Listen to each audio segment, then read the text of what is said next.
खातीगुड़ा मां बुढ़ी ठाकुराणी घट जात्रा।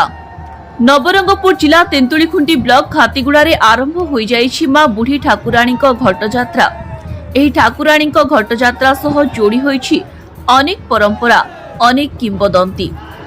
आदिवासी रीतिनीति परंपरा अनुसार मां क्यों अनादि कालरू एठी पूजा पाई आसुछंती। चलित वर्ष मां को एही घट जात्रा पाई उत्सव मुखर होई उठिछि खातीगुड़ा अंचल। एही यात्रा गत 6 तारिख रविवार राति रे आरंभ होइथिबा बेले आसंता 8 तारिख मंगलवार पर्यंत चलीथिला।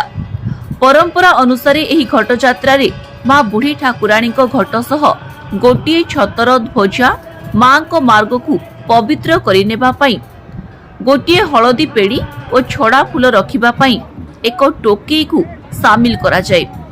माटी रे तैयारी मां को घट को सिंदूर, हलदी, चंदन, साड़ी, चूड़ी द्वारा मां को विग्रहर रूप दे पूजार्चना पई ग्रामर मुखिया बा नायक और दलेईंक द्वारा घंटर प्राण प्रतिष्ठा परे घंट एक पटुआरे ग्राम देवी बुढ़ी ठाकुराणी पूजारी किंबा गाँ मंडप रे रखा जाए। परे मां बाहरती सहर परिक्रमा रे प्रत्येक दिन किछि किछि साही को जाई प्रत्येक घरे पूजा पाई थांती मां।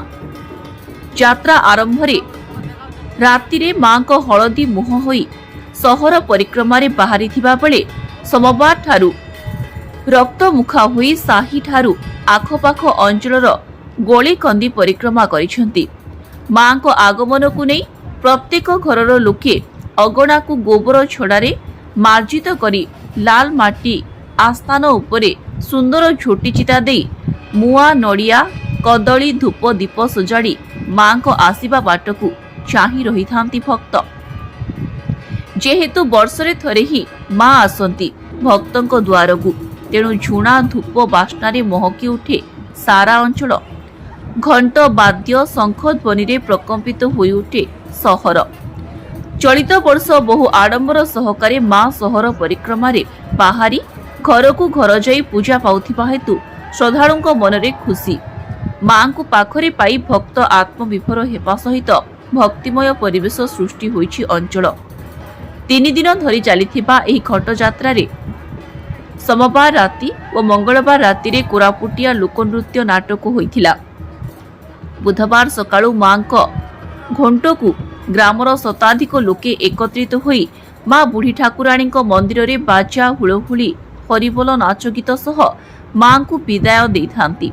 एही कार्यक्रम रे ग्रामर पद्मन दलेई, बलराम कुम्हार, दुखु गौड़, हरिचंद्र कुम्हार, सदन पात्र मुख्य कार्य तुलाउथिबा बेले ग्रामर किछि युवक सहयोग करिथिले। नवरंगपुर जिला तेंतुलीखुंटी ब्यूरो हेड कृपानिधि राउतଙ୍କ रिपोर्ट द कलिंग एक्सप्रेस।